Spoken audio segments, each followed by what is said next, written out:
the final process of selecting the questions. I'm privileged to not know how many we have. We'll try to get through as many as we can. There may still be an opportunity to submit one if we run short, although somehow I think that's unlikely. The procedure will be the same. Some of the questions will be directed to a particular candidate or candidates. Some may be directed to the whole field. The moderator will try to make that as fair as possible to give everybody equal amount of speaking time. We will have 2 minutes again for each response. I just want to say that this is being televised, or not live, but taped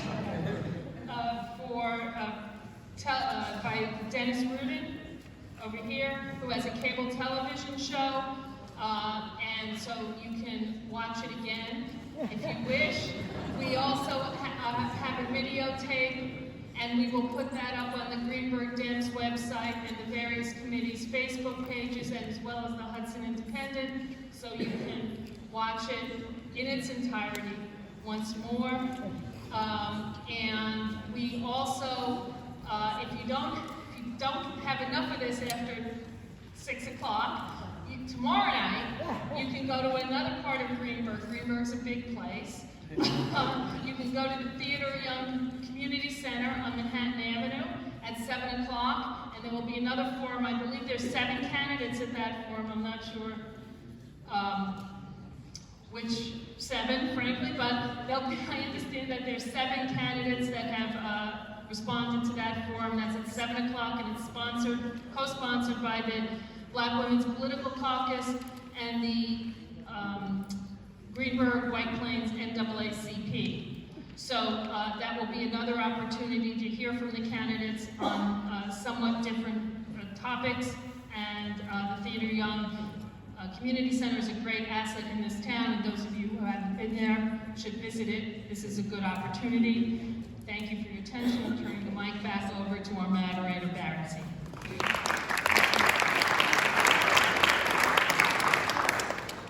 All right, we're going to start with some general questions that I will pose to the entire panel. So one at a time, going right down the row, would you address these? Please indicate what are the top 2 committees that you would try to get yourself onto if you're elected. Catherine.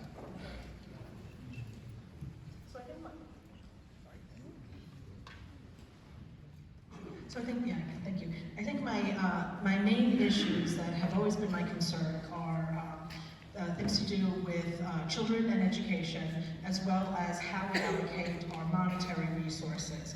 So, as chair of the Budget and Appropriations Committee in Westchester, I think that budgets are a reflection of your priorities. I think that Asha mentioned how much of our budget is spent on defense, and I think that it needs to be a relook to reallocate some of the monies that we use for defending our country, although that is very important, into investing into the human resources of our nation, including our education, our social services, addressing some of our economic and social justice issues. So I would seek to find opportunities to address those issues. Thank you.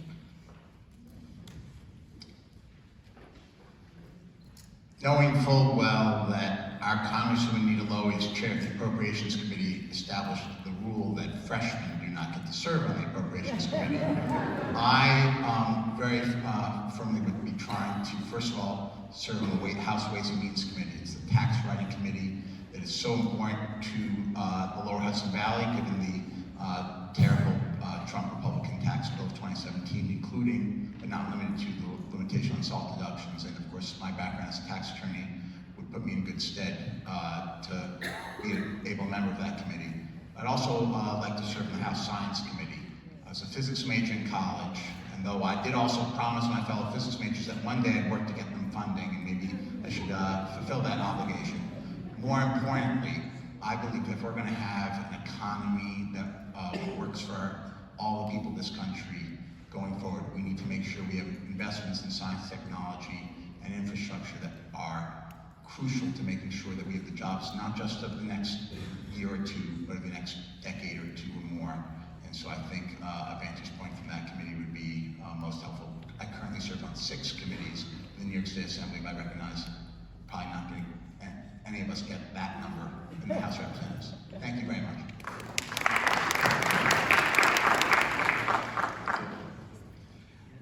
My top choice, I serve as the chairman of the Mental Health and Developmental Disabilities Committee, and I believe that healthcare has to be one of the top issues that we're all fighting for. We have to make it affordable. And so my top choice would be the Health, Education, and Labor Committee. 3 topics right there in the title that are extremely important. Health, why? Because we have to make sure that when we talk about Medicaid, when we talk about Medicare, that we are not penny wise and pound foolish, but we're actually lowering the cost of health care. How do we do it? We have to focus on prescription drugs. We have to stop the pay-to-play practice, or pay-to-delay practice, that the pharmaceutical companies are now taking part in. What is that? That's when pharmaceutical companies are paying other companies to keep generics off the market so they can control the price of those drugs. We have to institute price gouging. Price gouging legislation. Right now, there's no protocol in place. When we see EpiPens skyrocket, when we see insulin going out of control, right now, there's no laws in place to affect and put stop to price gouging in New York State and the United States. That has to stop. Education. This all comes down to education. We have to make sure that there's a floor that no child can go through. And when the federal government, we need a partner in addressing the issues of poverty, in addressing the issues of disabilities. We need to make sure we're fully funding the Individuals with Disabilities Education Act, so that the responsibility is not solely on the property taxpayer or even the state, but that we have a partner in the federal government to make sure that all of our children, regardless of what zip code they live in, regardless of how much money they have in the pocket or any disability that they're facing, that they have the opportunities to succeed. I see it with my children all the time. Our children do not lack capacity, they only lack opportunity. And it's our job, let it be all of our causes, to make sure they have every opportunity available to them. Thank you. Thank you. Asha?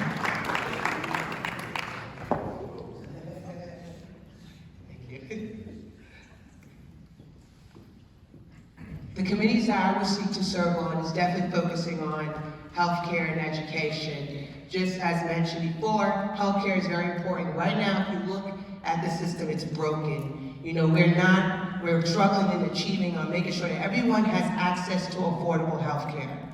So that is first my priority. Second of all, just as mentioned before, when it comes to education, that's very important. I mean, that brings home to my heart. If you think about it, I'm an educator, I'm a professor right now. I understand the importance that we need more federal funding to make sure that we support our STEM programs. So in the 21st century, we could produce more cybersecurity experts, more scientists that can help find the cure to cancer. We need to make sure that our students are also being able to study abroad, learn about the world, learn about the international system, so we can be able to effectively combat threats like what Russia has done to us in 2016. We have to make sure we invest in our education, when it comes to increasing teachers' pay. Well, like I did with my union with SEIU 200, we had to bring that to the federal level, making sure that we look out to increase pay for teachers. We don't have enough attention when it comes to that. And last but not least, I'm going to couple these two.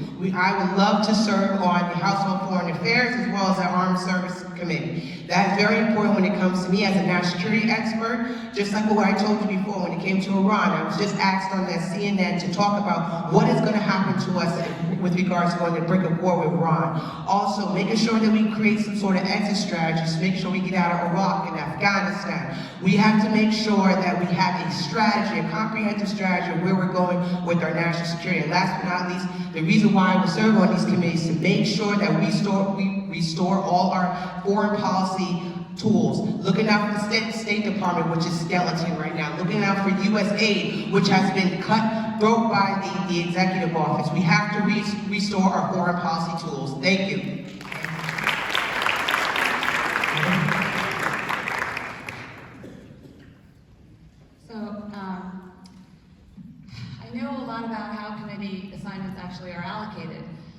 would try to get a Super A committee, which is a power committee, which is, I would start with the Appropriations Committee, because there'll be a new chairman.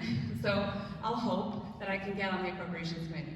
But if I cannot, I will get on the Armed Services Committee, for the reasons that I mentioned before. Because it's not just about funding the Department of Defense, it's also about funding the portion of the Department of Energy that deals with nuclear issues, which I think is really important to this district, our district. The other reason is because the Department of Defense budget, unbeknownst to many people, funds a lot more than just guns. The Army Corps of Engineers, which has done a study of the Hudson River and the water levels rising, the Army Corps of Engineers is accountable to the House Armed Services Committee. I want to talk to the Army Corps of Engineers about the Hudson River and what they can do to help us deal with sewage seeping into people's backyards, and as I said before, the problems with the Piermont Marsh, because I believe there is a role for the federal government. The Department of Defense has been at the forefront, actually, of dealing with environment, not just response to disasters, but also mitigation.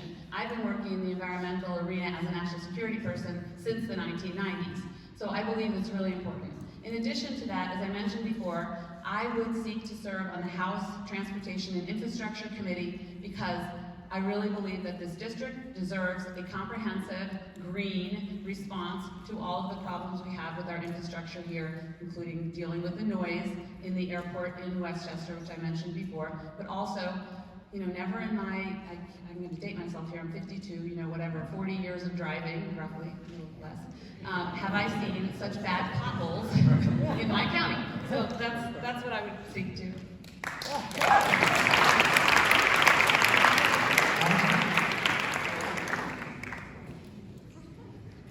My top priority would be on the health subcommittee because obviously we have to lower the costs of health insurance and prescription drugs. We also need to pivot though to talking about and dealing with health. We need to incentivize medical health care to move from fee-for-service models to a quality of healthcare models, to be accountable for outcomes in healthcare, and that is going to require the federal government to take the lead. The second area of interest is science and technology. There will be no part of our lives that isn't touched by artificial intelligence and automation in the next decade, and even sooner. I call automation an equal opportunity disruptor. We're going to lose jobs on Wall Street. Radiologists are going to lose jobs. Fast food workers are going to lose jobs. Retail is going to lose jobs across the board. We have to make sure that automation is regulated, that we're prepared for it, that we're investing heavily in workforce development to reduce the disruption to our communities. In addition, Nita Lowy is chair of the Subcommittee on Anti-Semitism. As past president of Temple Beth Abraham here in the Rivertowns, I would like to serve on that subcommittee as well.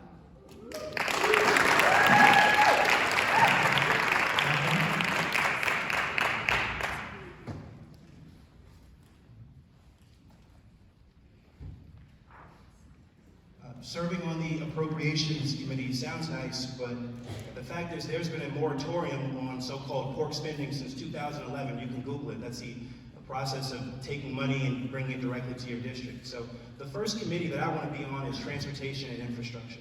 Did you know that in most parts of Rockland County you have to drive your car or take a bus to get into Manhattan or to get into Westchester?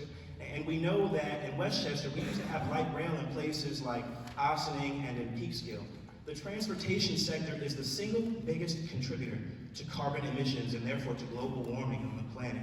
And so we've really got to take a look at that. And I got to tell you, respectfully, we can't carbon tax our way out of climate catastrophe. That is a Republican cause.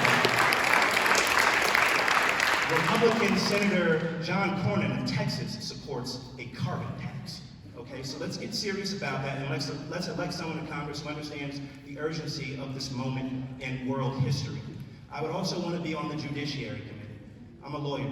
I care about the Constitution, and I make no apology for that. It's under attack every day now. And I also care about civil rights, you might imagine. I'm black, I'm gay. The Supreme Court is weighing whether or not federal law allows people to be fired in the federal context for being a member of the LGBTQ community. I also want to make sure that we codify Roe v. Wade so that we never have to rely on a conservative majority, which I hope will no longer exist.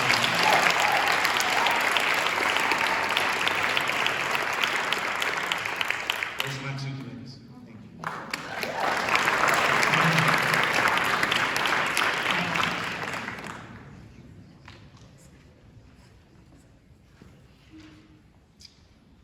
So I have to tell you, this reads to me a little bit like a trick question, because currently at the county board, I'm serving on 7 committees.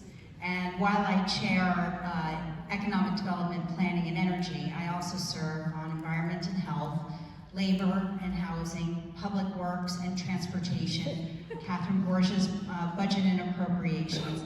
And to my point earlier about, we can walk and chew gum at the same time, I think that that's very important. And I look forward to serving on many different committees. But my first 2, I have to say again, with climate change being as important as it is, I do see there are 2 committees. There's the Environment Committee, that's certainly no surprise to anybody, and there's also the Energy Committee. And particular things that I will be looking for, I'm very concerned, again, given with what we have just experienced with this presidency, and God forbid in 2020, we do not have a change in the executive branch. Offshore drilling, when we talk about the opportunities, again, and as my colleague, my friend here, Mondaire Jones, I like to say me and Mr. Jones, we got a thing going on. We agree an awful lot. And when he mentioned before about the subsidies to fossil fuels, he is 100% correct. And so we need to ensure that our government is really looking at a government that's going to protect. And again, we are under in a time frame where there is no shortage of really having to treat this, again, as this is a war on climate change. Thank you.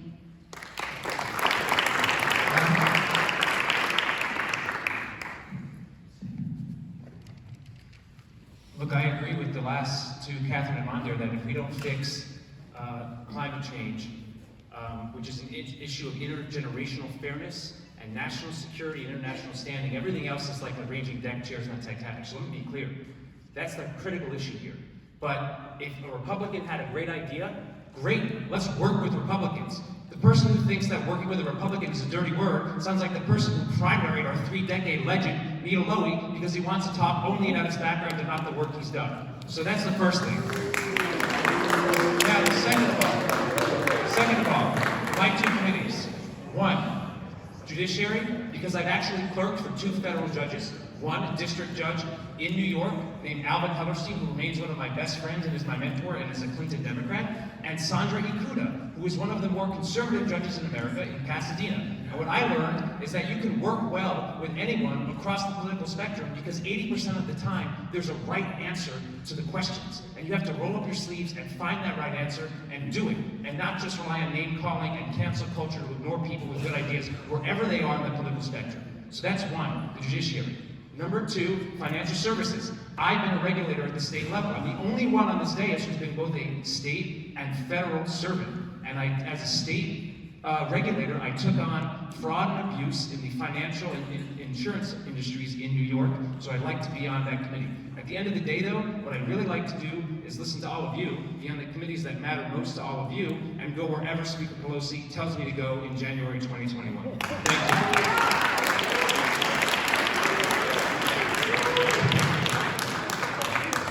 Thank you all.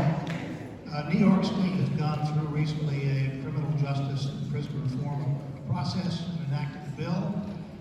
Some of you who are legislators in Albany participated in that thing, but all of you, I'm sure, have opinions. So could we go up and down the line and critique the bill that is now law in New York State? If you would change it, how would you change it? So, along with my colleagues in the Democratic Caucus, the Westchester County Board of Legislators did pass sign a letter in support of criminal justice reform. I came to this issue thinking about, as the chair of the Budget and Appropriations Committee, learning about how many people are in our county jail pre-trial. And in the United States of America, you are innocent until you're proven guilty. So that's kind of a baseline. It should not be that people who have means or access to means have a different level of experience in the criminal justice system. We know that for us, just as a county, when people get put into jail, they can't pay a $500 or $1,000 or $1,500 bail. They stay in jail for weeks, perhaps, prior to their court date. Their family suffers.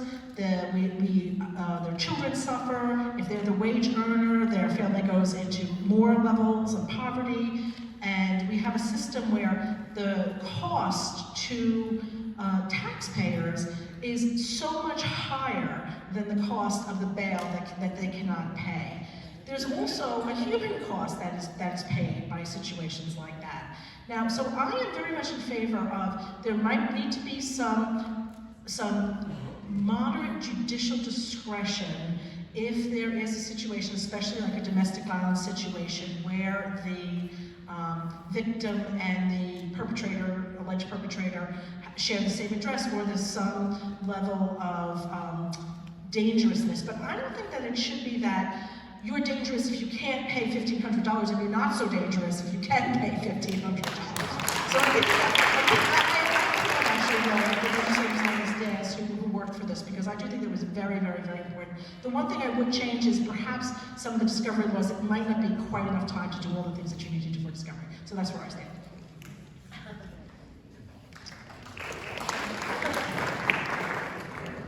So let's start with some basic understanding of how we got to this point. New York had a backwards criminal justice system that basically decided to punish first and have the trial later. A young man named Khalif Browder, for example, charged with stealing a backpack, was in jail for 3 years until he killed himself.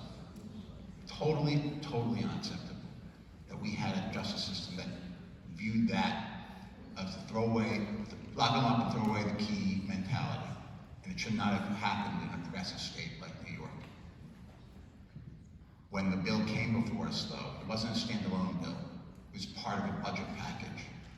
And that budget package had a series of absolute, otherwise, I think, horrible provisions. An unconstitutional public financing commission that we're still bearing the repercussions of. An attempt that is now in law, because the budget passed, to remove state support of local and county governments. And a whole host of other reasons. I spoke up on the floor because of those other reasons. I voted against that bill. What we now are at is the fact that, in part because of a bunch of demagoguery, frankly, from Republicans who weren't concerned with the failures of our criminal justice system before, we now have to analyze, should we be making some changes? I'm wary of the concept, even though I'm the son of a federal judge, of giving pure discretion to judges. I believe we should get rid of, for example, mandatory minimums as they had at the federal level, because discretion downwards is one thing, but when there's an opportunity for discrimination, that's another thing. Some particulars, like, for example, the fact that the current recently enacted law says that if you engage in a burglary, you break into someone's home and there's no one there, that's not a violent crime. I think most New Yorkers think we were capable of violence, and we might need to reconsider something like that. But ultimately, this is a really crucial area, and I really appreciate the question, even though my time's up. Thank you, David.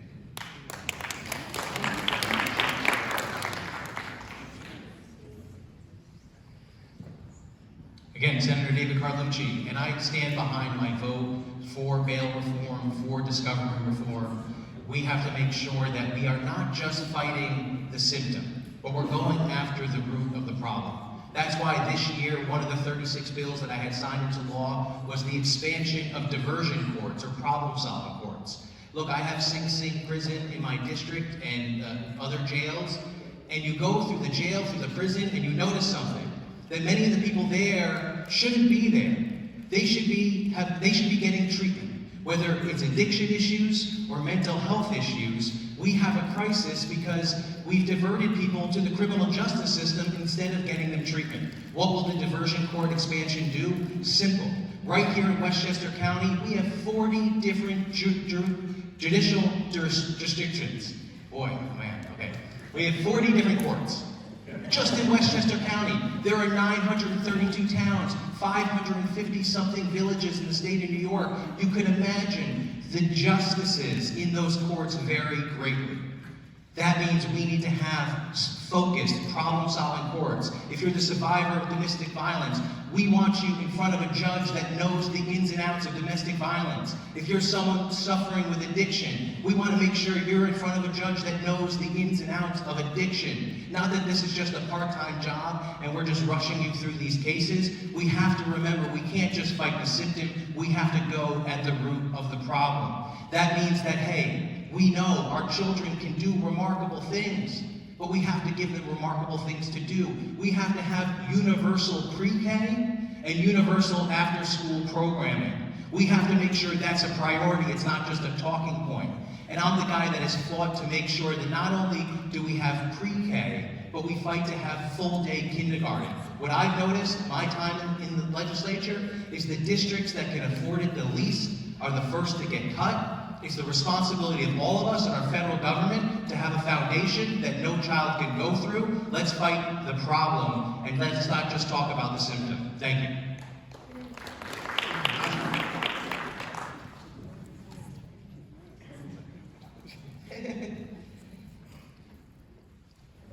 Looking at the recent criminal justice reform bill, you know, we could say this is a good start, but the biggest concern we have to do as far as moving forward is making sure that implementers know what they're doing and the people that are a victim to these type of injustices know their rights.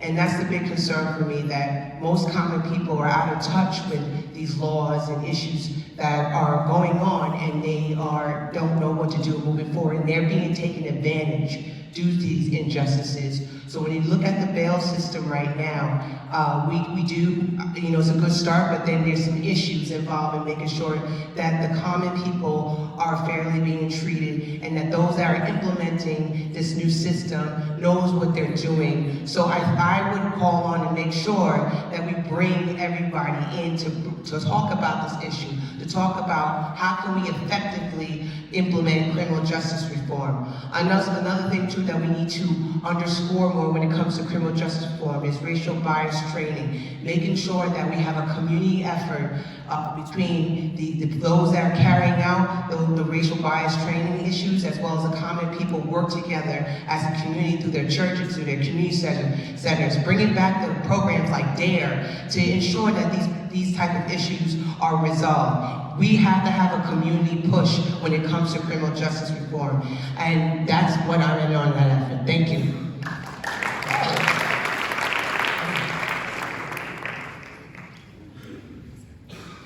Okay, this is what I love about us New Yorkers. We demand a law. The law gets passed by our democratic legislature, and then we say, oh, well, it's not perfect. And so our democratic legislature is going to make the law better. The underlying reason for the law was correct. It was to address a severe inequality in how people are treated by the law, by the judicial system based on income. That had to stop. But we realize now in the implementation that there may be problems. So guess what? Guess what legislators do? They amend the laws and they make them better. And you guys are awesome for bringing this forward and drawing attention to the legislature.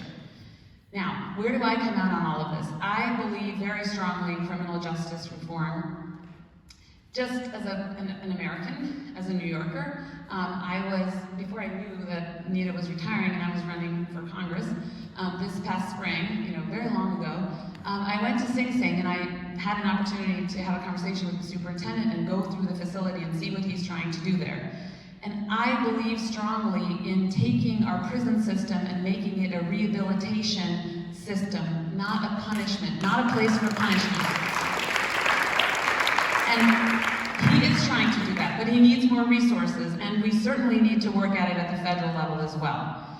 The other issue that's related to this has to do with the legacy of slavery and racism. I have called for implementing what Congressman Conyers called for every time there was a new Congress, which is a commission to look at the legacy of slavery and racism and study the issue and come up with some recommendations for how we can provide remedies. Because one of the legacies is all the inequality in the criminal justice system. So my time is up. Thank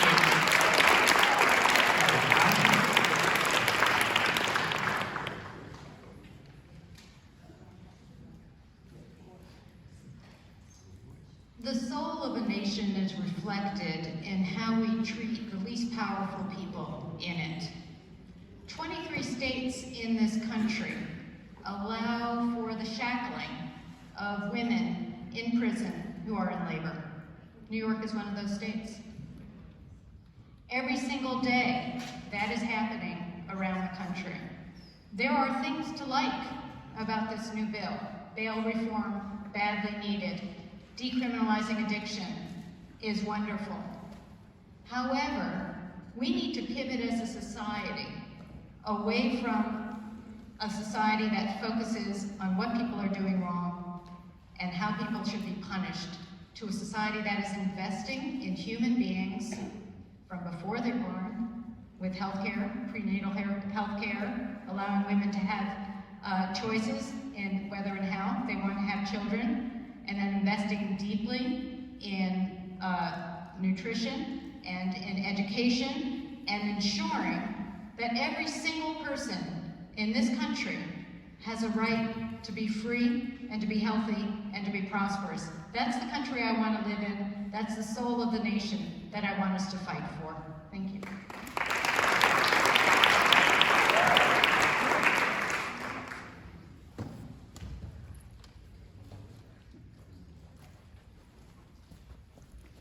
I think the question was how we felt about New York State's historic criminal justice reforms that were passed in 2019 by the state legislature, and whether we would support, any changes to those laws. I've got to tell you, I think that bail reform was a fantastic thing, and I have been, thank you,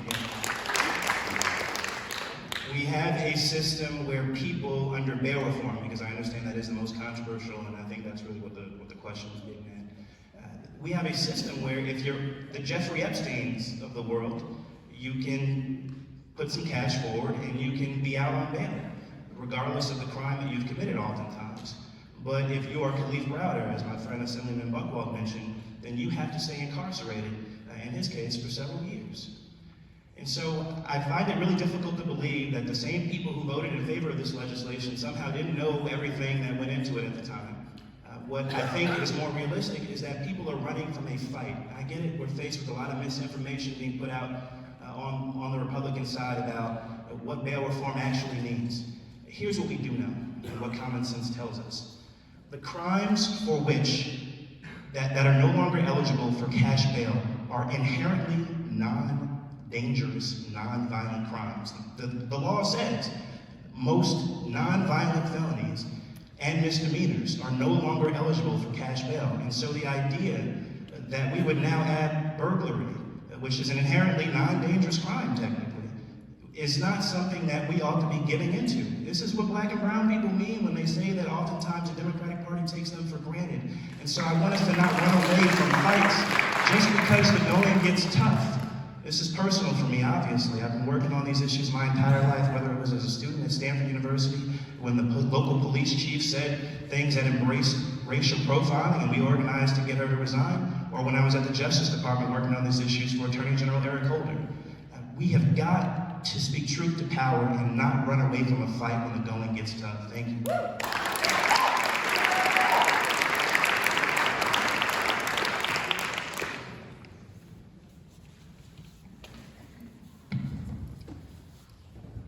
Keep in mind, it just went into effect January 1, and literally within days, the Republicans really started churning up that this was a failure. So to the point that we're really, this was what we wanted. We wanted real criminal justice reform. We just have to stay firm. We know that we've been living in incarceration nation. That's been happening all over this country. We know that it's based on a system that's absolutely at the core. It is racist. It starts with racism. That's why our prisons have so many people of color inside. It's racism, which then goes to poverty, which then goes to trauma. And that's something that at the county we've been very cognizant of, the real trauma of poverty and racism, and learning more about that and trying to reach out to the community. And then that goes to hopelessness, and yes, it could go to a situation that somebody ends up in jail. But the fact of the matter is, there is no reason why somebody should be in jail just because they can't afford it. It's actually even lower than $500, $250 for bail. And they have to then spend their time in jail. And the other piece of this that's really critical was discovery. Because oftentimes the DA's office was holding on to evidence and not giving that evidence and turning it over to people that were trying to fight for their freedom and not getting anything. And then again, speedy trial was the third piece of this. Really a condition as somebody was waiting in jail. Obviously, you understand why they want that chance to be heard. So it was incredibly important, and we do have to stay firm on this. Thank you.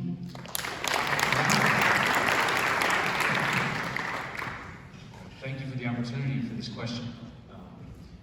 Starting in 2008, as part of my private practice as an attorney, I did pro bono legal defense on the criminal side. I lost, like most defense attorneys do, in arguing that someone was unfairly stopped and pursued by police without reasonable suspicion outside of a bodega simply because he was a black or brown man past 11 o'clock at night in the Bronx. I lost that argument. I then won as a criminal defense attorney when my client had been extradited here from Colombia after serving a 15-year sentence in jail, and then charged with the same crime here. And I won in federal court, which almost never happens, and got him time served and sent back to Colombia. David is nodding, he knows how tough Barbara Jones would have been as a judge, but I won that argument. I then had the honor of my life for 3 years to serve as a federal prosecutor and stand up every single day and say, Adam Schleifer on behalf of the United States. And that was the honor of my life, and I know a thing or two about detention, I know a thing or two about criminal justice from both sides of the V, so to speak, in the legal system. The number one thing, yes, we cannot have a system where money determines the outcome of someone's case. It's whether you're O.J. Simpson or whether you're anybody else, whether you are rich, whether you are poor, whatever your skin color, that is not justice. And so to the extent we address that, which New York did, and by the way, this is not a congressional issue, but I'm happy to talk about it, that was great that New York took that piece of it on. But I love the federal system, which also allows judges and prosecutors and defense attorneys to argue two things, not about cash bail, how much money you can put up, but whether or not the person is a flight risk, and whether or not the person is a danger to the community. And Mondaire and I differ about a lot of things, and I'll differ about this. A person who breaks into the home at night, the classic form of burglary, that is a person that is a danger to the community. And so that's the kind of thing that we need to tighten up in New York, re-reform of the bail reform, not a congressional issue, but yes, I'm very happy to talk more about this, and it's a great question. Thank you.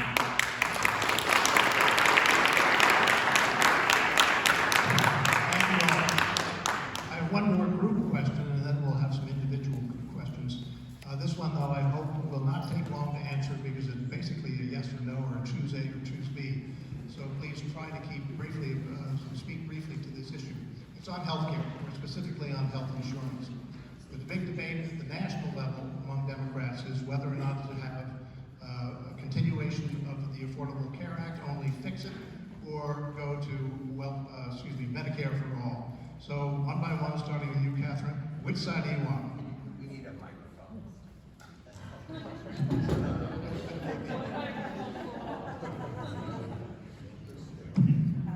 Unfortunately, I don't think this is a simple question, but I do think that for the goal, I would be for Medicare for all. As the goal, how we get there is probably iterative, but that's the goal.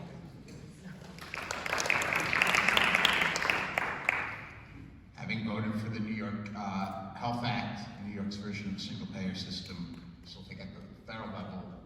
robust public option would be the immediate thing on the way towards hopefully getting universal health care. Thank you.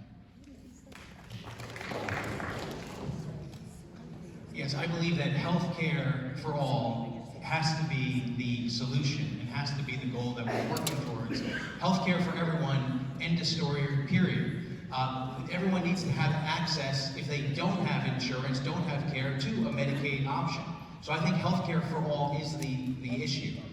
We have to work at addressing the cost of healthcare. Look, in New York State right now, you know, I see it from traveling around the country as a part of the National Conference of State Legislators, that we have a lot of work to do in New York, but we're still, believe it or not, head and shoulders above many other states when it comes to mental health care and overall health care access.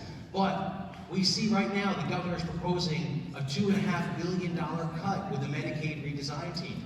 And that's where I say that we're not going to be able to cut our way out of this, that we have to. David, excuse me, could you answer the question?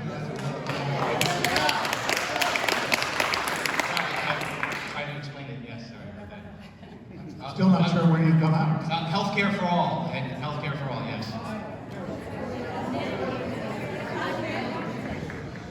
Medicare or not, answer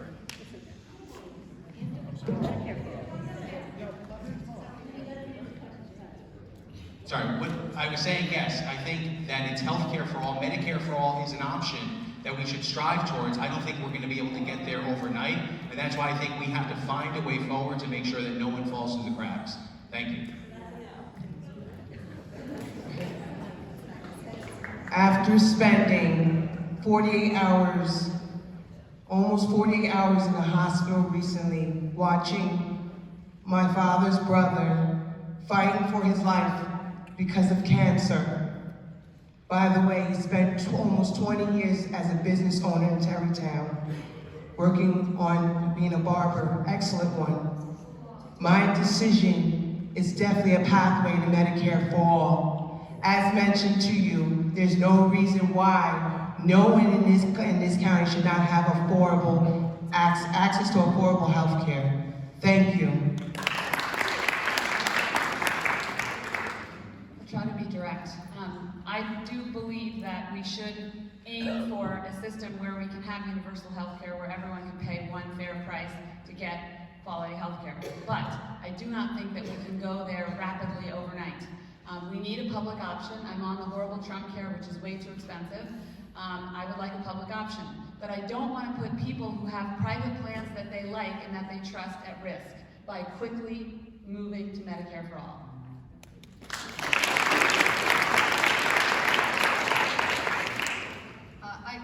I agree.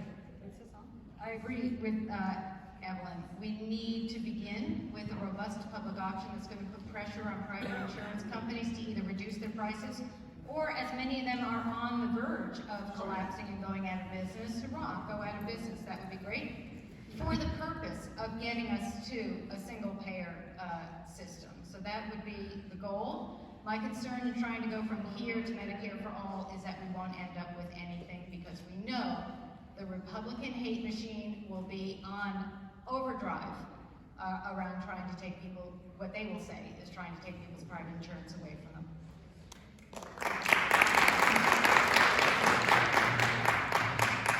I take the position that in a nation as wealthy as our own, healthcare should be a human right. And so for that reason, because the public option would leave as many as 10 million people uninsured, I'm going to be fighting for a single payer system in the same way that Nita Lowey has done since 2017. This is the same woman whose legacy people on the stage are saying that they're running to preserve.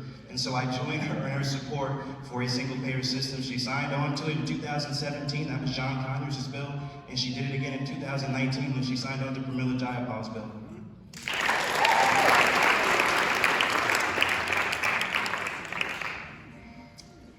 I'm in support of Medicare for all. I think that we have to aspire to a public health care plan. It's ridiculous the number of people in this country that are not served.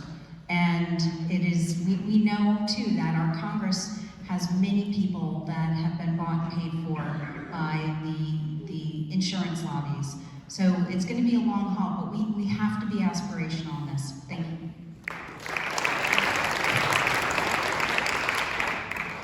Like Allison and Evelyn, I think we should have a strong public option that competes with and ultimately displaces the private insurance system. Too many of us, though, right now have worked too hard and planned too carefully to just jump into that scenario without a time for incremental reform where the public option competes effectively. And by the way, Allison made a point that some insurance companies and certainly some insurance markets are failing. But if you take a look at the market capitalization of some of the largest insurance companies, take United Healthcare, for example, their market capitalization has been just fine to their shareholders the last 10 years. They've thrived under Obamacare.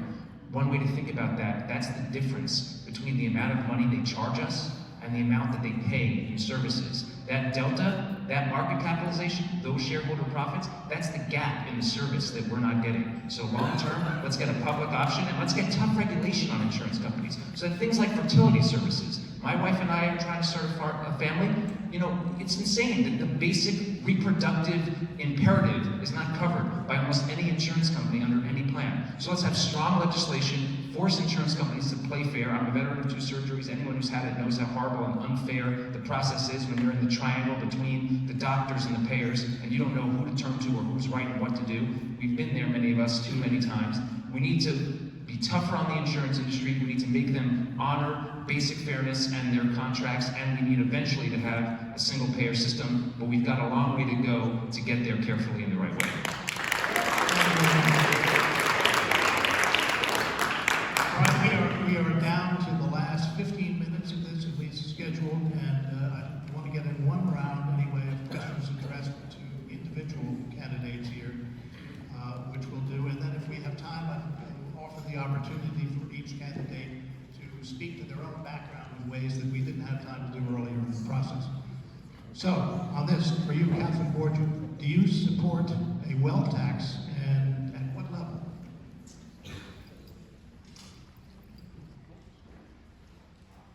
I think if you look at the history of taxation in America, you see that there have been times when we've had a much higher iterative tax rate for wealthier people, and I do support that.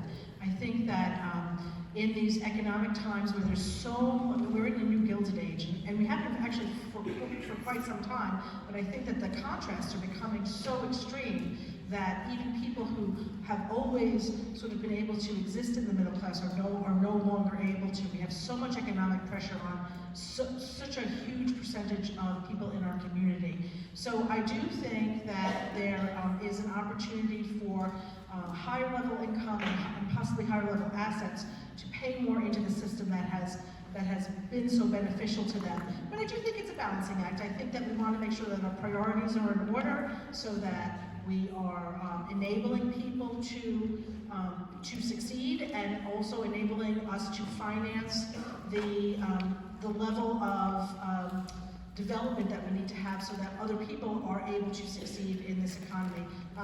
Like some of the people on this table, I'm actually supporting Elizabeth Warren in the presidential election. I do think that she has some really excellent plans for how a more fair income taxation, income and wealth taxation system might succeed. So that's what I guess that's. Thank you.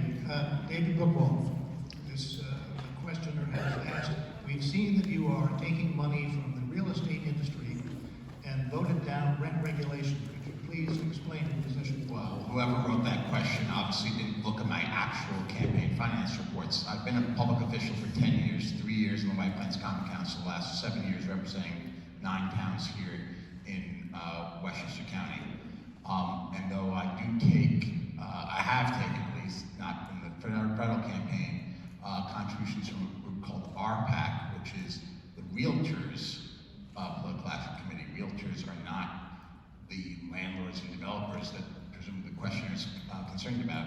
Realtors represent buyers and sellers, tenants and owners of property. And they, of course, are interested in real estate being robust, but not necessarily the exploitation that sometimes occurs, far too often does occur in the real estate industry.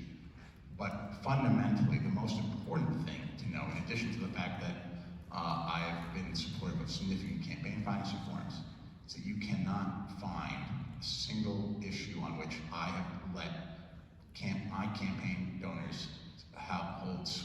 how I voted on the bill. And with me, you know that you have someone who's fought for integrity in government, whether it's improving our state's freedom of information law, making sure that corrupt public officials do not get their state pension checks. Fundamentally, I'm happy to put my record of ethics in government against anyone. Thank you.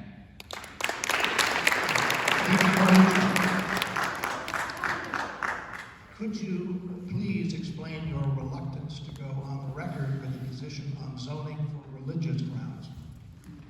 I wish I could explain that, but I don't understand the question.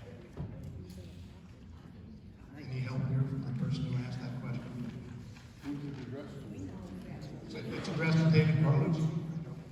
What is the question? I'm sorry. Could you please explain your reluctance to go on the record with a position on zoning for religious grounds? I still don't understand the question. Come on, you do. Zoning issues are not before the state legislature? I didn't ask that question, but if that person was here, may I attempt to? Yes. I wonder if what they're saying is that there's an outside influence by the Orthodox community, and that's someone else at NY-CD that is influencing your reluctance to go on record to speak to their issues.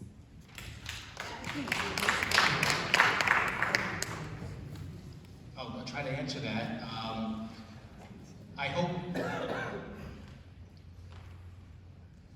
I hope that it's not questioning my intent or character. What I've always tried to do is build a bridge wherever I can. And in New York State, we have a state of over 19 million people from every corner of the globe.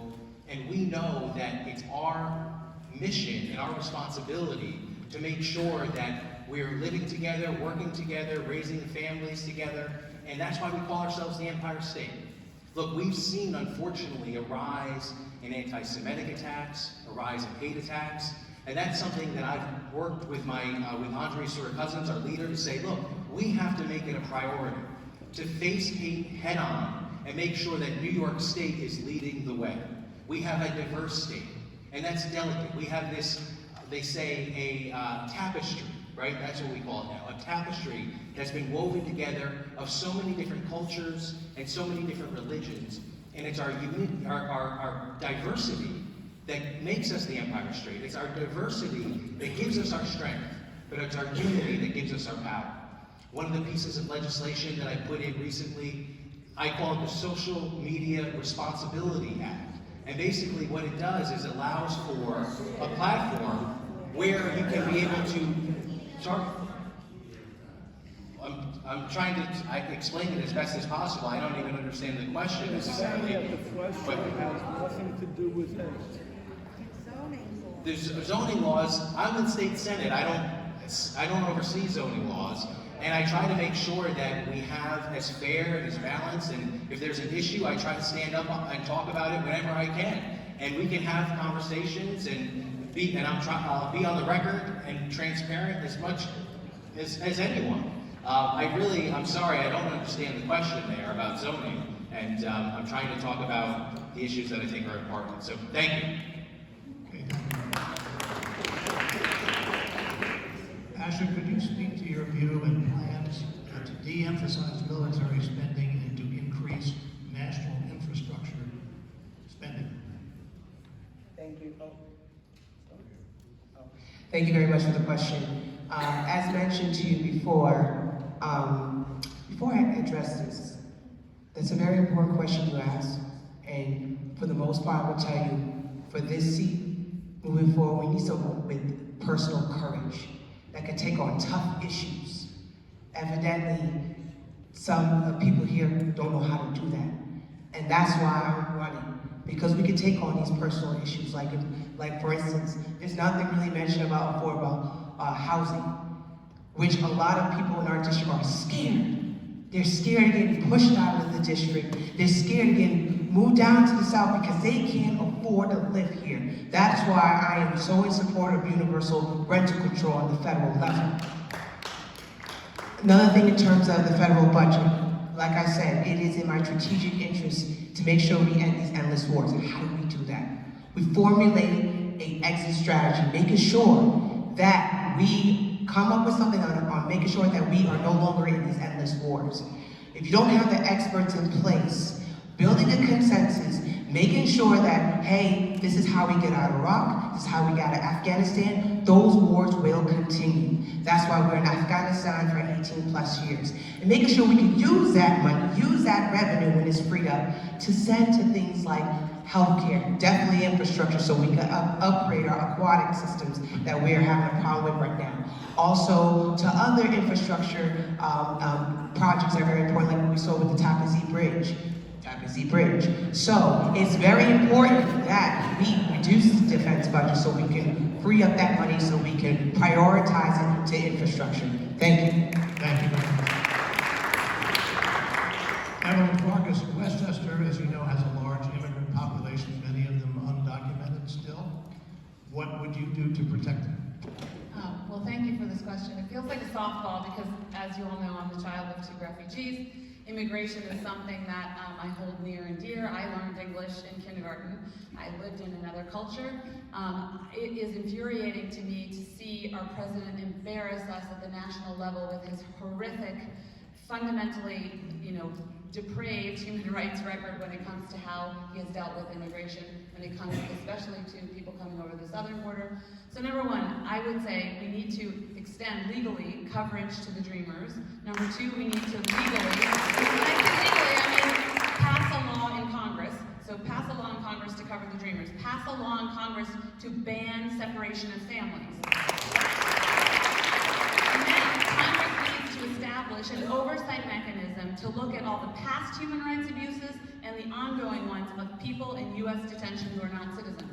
Because there's no mechanism to do that right now. Of course, beyond that, we need comprehensive reform. We need to deal with after you deal with the Dreamers, about 10 million people who are still living here in America, productively working, we need a path to citizenship for them. And then I would say, they use this false argument that drugs and human smuggling is occurring on the border. It's actually occurring in ports of entry. So let's beef up the ports of entry. That's fine with me. But fundamentally, we need to really make a U-turn and go back to the previous administration's policies and make them even better. Because this current administration has really put a blemish on us on the international stage.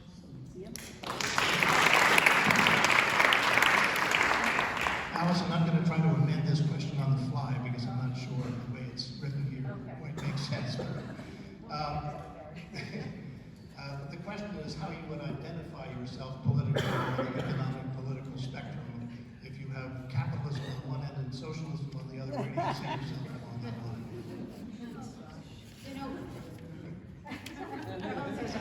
Talk about whatever I want.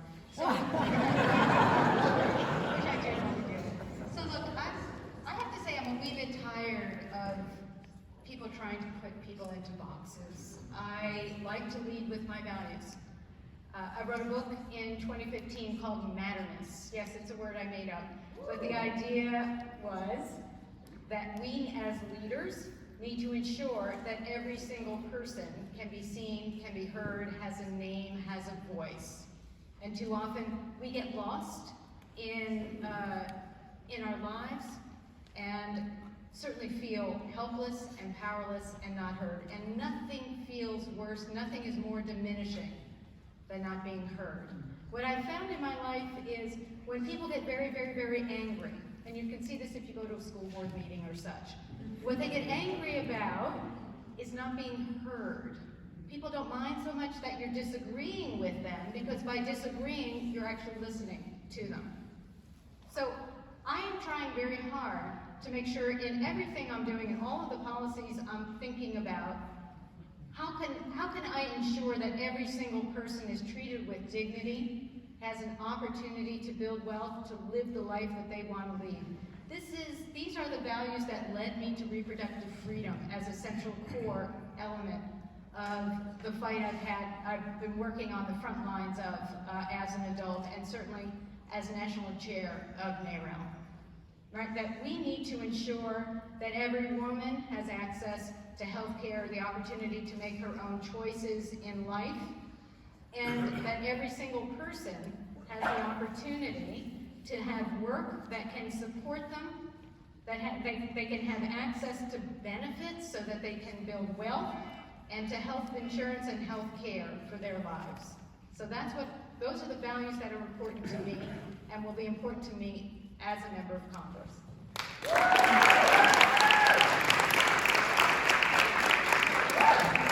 Mondaire, this question has to do with your position on Medicare for all or universal health care plan. Within that, how can you ensure that the government, once it's in control of deciding what medical procedures are going to cost and who has access to them, that system is fair? Okay. So under a Medicare for all system, we would save a heck of a lot of money in this country, and the quality of care would actually be improved.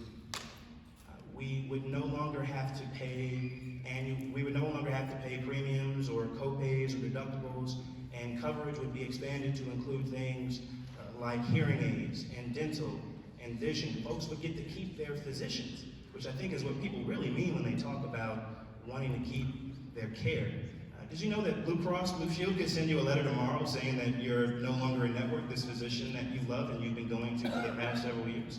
And so that's why this discussion about choice has been so interesting to me. And of course, the cost of prescription drugs, which has oftentimes bankrupted people, would be capped at $200 on an annual basis. So that's something that I aspire to. But look, I was part of the administration when we couldn't even get a public option passed. I'm not irrational about this. If it's the best that Democrats can do, then sure, I'll be in support of it. But I think we need to be fighting for a single-payer system. And under a single-payer system, I think that is quintessential fairness, because everybody would get to keep their physician, and they would no longer need to be told they have to switch their physician. And everybody, literally everybody, regardless of employment status or economic means, would get coverage. You wouldn't have to lose your job or quit your job, maybe because you want to found a startup or something, I don't know. And then have to wonder about how you're going to go get tested or go get some essential care. And so I think that a single-payer system is quintessentially a fair system, and it's something that I'm really grateful we're at least having a discussion about it and trying to advance. And I think we also need to do a good job of not adopting Republican talking points when it comes to this issue.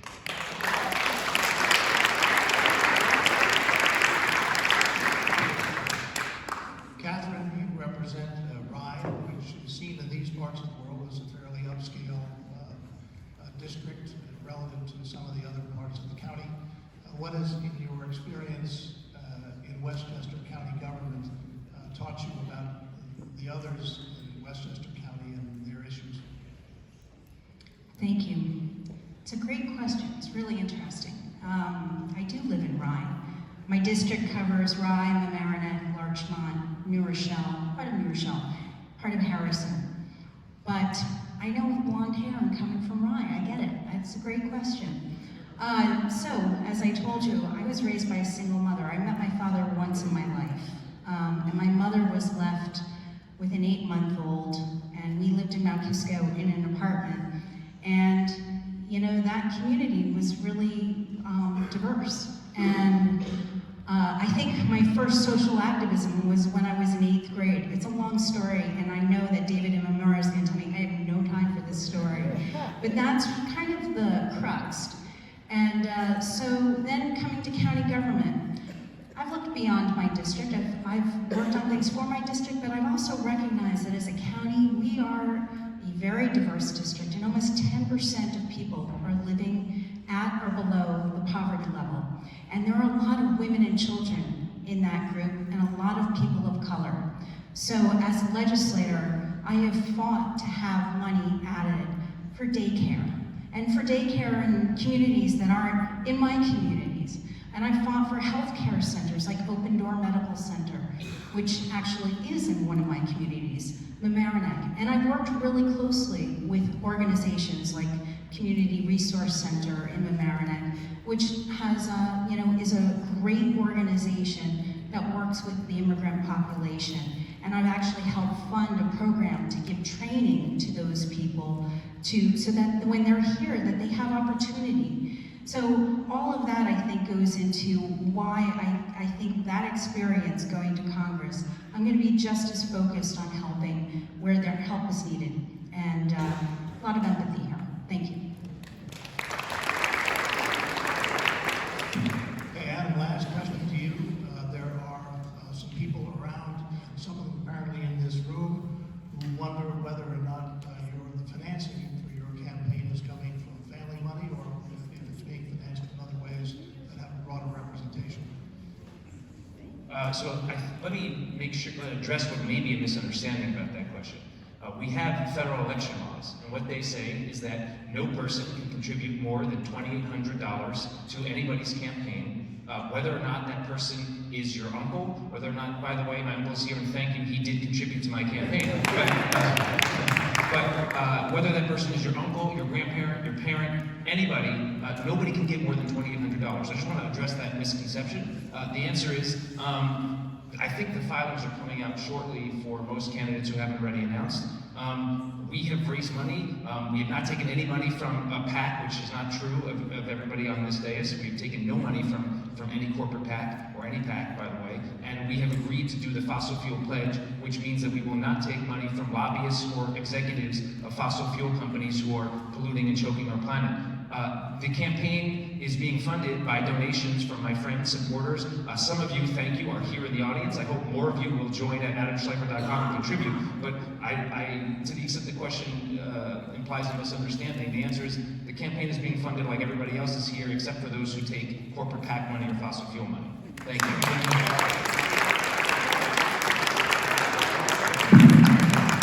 All right, we're over time, but I did promise that I would allow each of the candidates here to take that open-ended question that you weren't asked on the exam, but really wanted to show the professor that you are worthy of passing grade. So, with that, we'll go down the line again. Catherine, is there anything left out that's not said about you or you did not have an opportunity to say about yourself?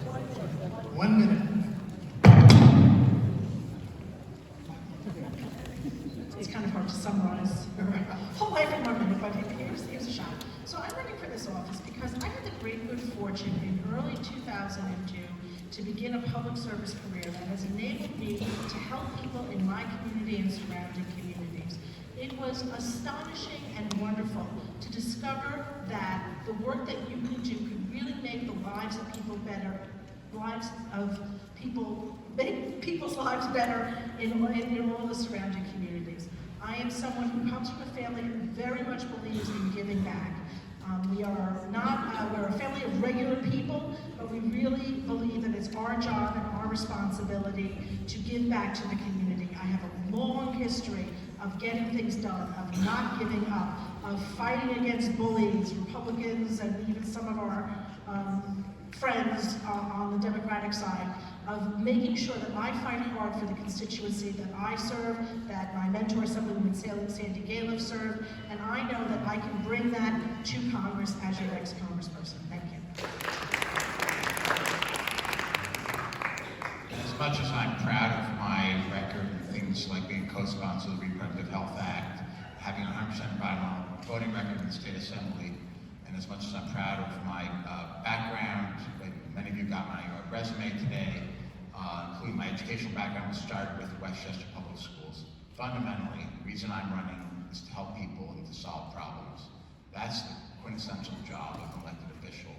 I've been living that mantra, and I really feel that we need a fighter for this district, not just for the folks who are here now, but for the next generations to come. And as a father of two, 4-year-old and 2-year-old, I really feel that we need to make sure we save the planet for humankind going forward, and I really hope that I can have you join me in that mission. Please vote for David Buchwald. Thank you.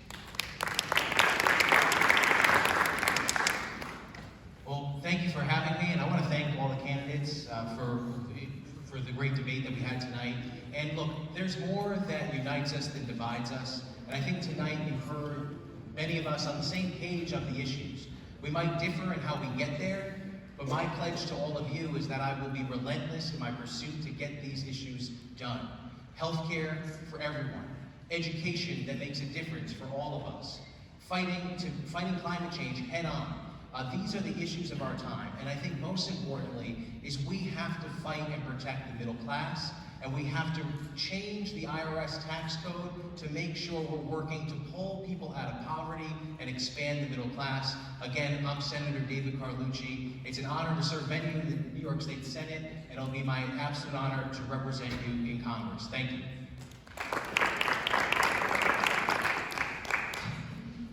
I'm running because I'm from the working class. I'm a product of it. So I'm the one that best understands up here how these issues, these challenges that we're facing and how they're impacting us. I'm here also running because I'm representing those voices that are not part of this discussion. We need to empower these people. We need to make sure that they're part of this process, make sure that they formulate the best solutions and bring them to Washington. And I'm part of that generation, I'm part of that group. We have to make sure that we're united, just like Carlucci said. But again, representing everybody from different groups, this is very important. Another thing too why I'm running is make sure that we're safe. We've seen an uptick in extremism since under this administration. We have to make sure that we're combating extremism, and I am the expert at that. So again, if you want to be part of my effort, please visit www.ashaforcongress.com. Thank you.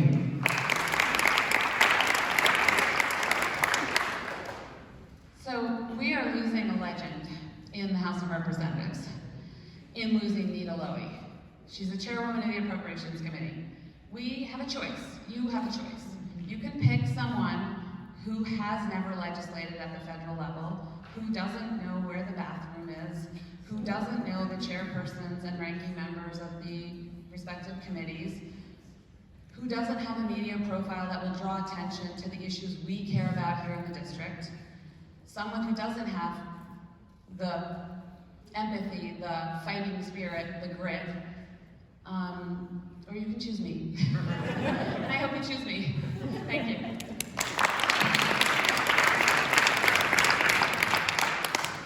Thank you all for the opportunity today, and thanks to the various committees for making this possible. It is truly a privilege to run for this position, and I certainly know that earlier generations of women would not have had this opportunity. This is my hometown. I grew up in the Rivertowns. Scott and I raised our 3 sons literally, Ferry, what would you say, about 200 yards from this building, 500 yards from this building. And I absolutely love this community. I am running like so many women are running around the country to put our experiences to work. And let me tell you what you can't learn. You can't learn vision, and you can't learn leadership. We need people who are going to take us to the next chapter in our country's history. But the good news is we've been here before. The progressives of the early 20th century did the same thing that we're doing now. And what a privilege we have to get to do it again. Thank you.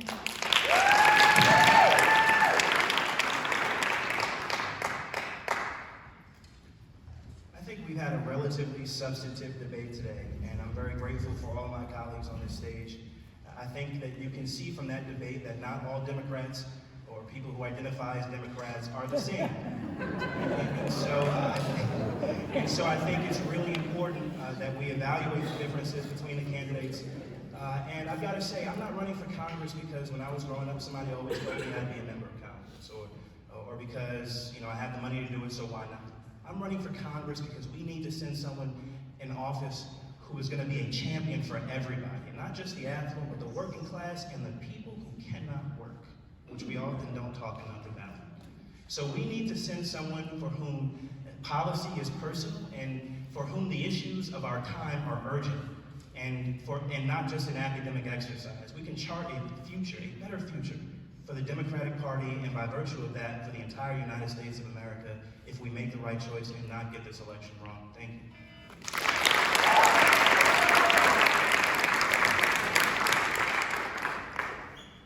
So I remember when I found out that somebody that was running to be my colleague on the Board of Legislators was anti-choice. And I was kind of horrified that there was somebody who was supposed to be part and wanted to be part of our Democratic caucus who did not obviously share our values. And so when I was majority leader, I really made sure that that was a question I put to every single person that was seeking to run. Are you going to be in support of women's reproductive rights? And the answer that I got back was an affirmative yes, I will. And I bring that up because also today, I have to say, Senator Carlucci, you've talked a lot about the progressive agenda that you've put forward in this term. But let's not forget, what you did with the IDC held up reproductive rights and the reproductive rights.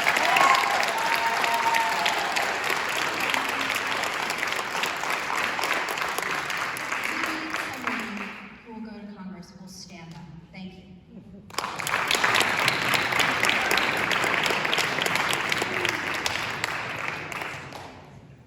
So, my grandfather and grandmother came here as refugees after the Holocaust, after their brothers, sisters, grandparents, and parents were all killed for the crime of being Jewish. And they came here with nothing. My grandfather had a 7th grade education, and they were able to dream things like, wouldn't it be amazing if my grandchild could have the opportunity someday to run for Congress? Because that is the American dream. And I wish he were here today. He lived with us until 2008 when he died. It's breaking my heart that he couldn't see me up here with all of these fabulous candidates talking about these urgent and important issues. And so I understand that when I look at my dear brother right there in the front row, hi David, I understand that we all start on this journey toward the American dream with different strengths and different burdens and different challenges. But our job up here is to ensure that every single person gets to live out their unique version of that American dream. And so whether it's ensuring that someone like my brother actually can work when you place him in the right place, in the right supportive environment, or ensuring that bullies and fraudsters, like the bully and fraudster in chief in Donald Trump, doesn't destroy and erode our constitutional institutions. Whether or not you support me, I will support you harder than anyone else to get all of that done. Thank you.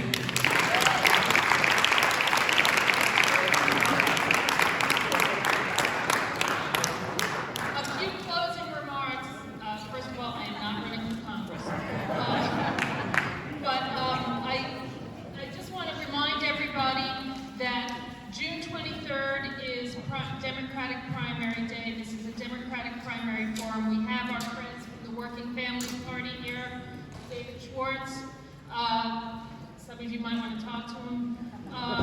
We have early voting for the primary. Early voting for the primary starts June 13th. Please remember that. One of the reforms from the New York State Legislature recently passed. Last day to mail-in registration for the primary, May 29th. That's for new voters. Remember, presidential primary, April 28th. We have early voting for that as well. I want to thank Mercy College again. A couple of people came over to me during the break, wanting to know how to get more involved with the local Democratic committees. For the Greenburgh committee, we have a Facebook page, Greenburgh Dems. Reach out to me. I'll put you in touch with the local person. We have some people in the room from Austin and Catherine.